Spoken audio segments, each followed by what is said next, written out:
Hi, we are gradually getting to the end of this course. It's actually been a beautiful moment for me walking you through this journey, and I do hope that you've taken in every bit of thoughts, insight, info that I've shared with you in this course.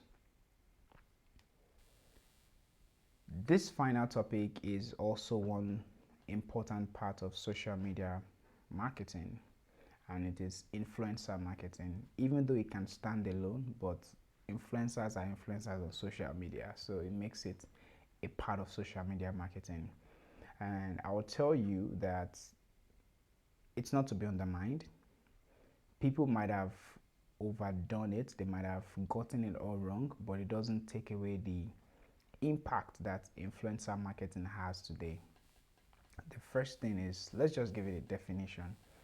It is really using people who have the power to affect the purchasing decision of others based on their authority and audience size. That's what it means. Really, it's working with people who have the power to affect people's decisions based on their authority that they've built over time or their audience sizes. Now, why is influencer marketing a thing? Statistically speaking, when we look at the top marketing channels with the highest return on investment, influencer marketer is number two. After short form video content, influencer marketer is second at 7%. Before you talk about using social media DMs and messages, SEO, creating content that reflect your brand value. So you will see that influencer marketing is a big deal. It offers the second highest return on investment on any marketing trend. So it's worth doing. Why do influencer marketing? One is they help you break the ice. If you're a new brand that's you're not a celebrity business yet, people are just gonna check you out first of all and be like, maybe when you rise up we can talk. Especially if you want to sell certain kind of products. Maybe they are leaning to the slightly above average or high end product. People want to familiarize themselves with you before buying. But if you work with an influencer, they do that connection for you, they do that trust building for you. Because typically it takes an average of 7 impressions. Impression means the number of times someone sees your content or advert before they buy from you. But working with an influencer, one post, because that influencer has already done the work, they have been posting several times, so their audience already feel attached to them. It's easy for them to trust them in buying your stuff. What happens is many times we don't work with the right influencers and then we don't see results. But if you do work with the right influencers, you will see the returns. Another thing, it gives you a huge brand awareness. One single post by an influencer, can give you the same amount of reach that you sponsoring an ad can get. As much as running ads is great, sometimes you should just do both or compare which one works more. Three is it helps you establish social proof. Social proof is people weighing you based on what others are saying about you. If I see you as a business, I see my favorite celebrity posting about your business, it makes me feel like you are also credible. I would carry the trust that I have for them and put it on you as well, and then I'm gonna buy. Even though men don't believe that they can be cajoled into buying things based on an influencer recommendation, it's true that statistically speaking, women connect more with influencers and are willing to take action based on an influencer's recommendation. But everyone responds. Another stat here says 33% of Gen Zers have bought a product based on an influencer's recommendation in the past 3 months. That's about a quarter, 1 in 3 of every human being of Gen Zs. So influencers have a unique ability to drive purchases for your business, especially among younger audiences. That's another proof. Now, the work there is finding and working with the right influencer. That's the thing that makes or breaks this process. If you choose the wrong person, you spend money, and because it's often quite expensive, it's a platform you have to do right. The first thing is check their audience alignment. If I'm selling, let me use the example of our 50K, 57K laptop bag again, leather. Why am I taking that bag to someone that makes a food influencer to post for me? Are you telling me that all his followers are people that are likely to need a laptop bag? I don't know that.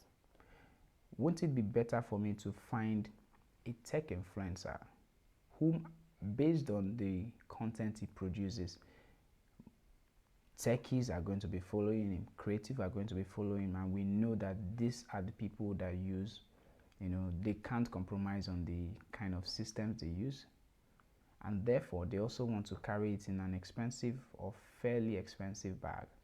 So start by ensuring that the audience of that influencer aligns with your own audience. This is another reason why we did the customer persona in the first place. Know who your audience are. When you see an influencer, you should be able to tell whether their followers align with yours. If not, don't give it a second thought. Second is brand alignment. What do I mean by brand? Some influencers are very posh, as we say it, while some are just ras. If you know that your brand is the posh luxury kind of brand, then for no reason should you work with a ras influencer because he has 2 million followers. It does not align with your brand. So make sure that you choose influencers that go hand in hand with your values, the kind of aesthetics they have, complement what you do. Third is active followers. Don't be deceived by numbers. 2 million followers does not mean 2 million real human beings.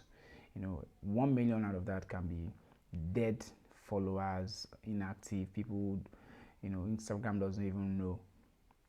The other thing is engagement rate, and I'm taking it in this order. Engagement rate, beyond having 2 million followers, how many comments do you get on every post? How well do people engage with your post? How well do they share it? If you have 2 million followers and only 50 people share your post, I don't think you're better off someone who has 50K and is getting 200 comments. And the other thing is the influencer's creativity. Typically, let's say we want to sell this laptop bag, it would involve us sending the influencer our product to maybe create content for us. Some do that, some just post your adverts on their page. But it's better if the influencer interacts with your product and use it like it's their normal lifestyle. That moves people more and better than just posting your content. You just feel like you're advertising to them. And finally, ego, budget. You need to also factor in how much you're willing to spend, and that will determine the kind of influencers you have. We basically have three categories of influencers. We have the nano, we have the micro, and we have the major. Nano are people between 5 or 20K thereabout, 5K, and then micro are people between 20K to 100K thereabout. There's no standard to it, but pretty much their range. And then major influencers are people from 500K upward. So you need to determine which budget. And just to give you from experience in working with some, at least this year I've worked with one twice, and I was going to work with another one, but the client couldn't go on with it. The person had at the time, I think cumulatively on Instagram and TikTok, he had about 250K followers, and he charged 100K for a post, which isn't bad. And he even did collaboration posts with us on Instagram. And recently, the influencer I was going to work with is a fashion influencer. She had 20K followers, very high engagement rate, about 9% engagement rate. She was charging 150K to create content. Again, you can see that even the guy that has larger followers, because, and the reason is this person's This lady's followers are very specific. It's fashion related, beauty. Unlike this guy, his own followers are more about the entertainment. So you can get the point. One thing that can help you as well is using tools to track your influencers' performance. Okay, you also want to check by yourself how well are people engaging with these influencers' posts. So I'll just go on Instagram and then I'll show you how the tool works. The one I have here is a tool I recently discovered called Influencer Analytics by Upfluence. It's a Chrome extension. By that, it's a tool that you add to your Chrome browser so that whenever you visit Instagram, it just pops up. And I'll show you how. So let me go to Efeni. All right, here I am. You would see it here that it would show this little icon here, because you may not see this on your browser for sure. So search for that Google Chrome and install it. Google Chrome. So I'm going to click on this and it will run and show us some insight on it. This has been acting up lately, but I hope it doesn't fall my hand today. Yay, it worked. All right, good. So because it's a free plan, it says I have 9 out of 10 profiles to check out today. Well, I don't think I intend finishing that, so you're good.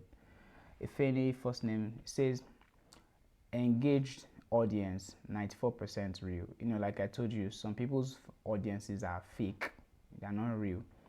This is our audience breakdown. Lagos. So if you are trying to sell something, maybe you are doing free delivery in Lagos, you should know that more of our followers, like 40%, are in Lagos, which is decent, because if you do this and only 10% of our followers are in Lagos, remember that not all the 10% will buy.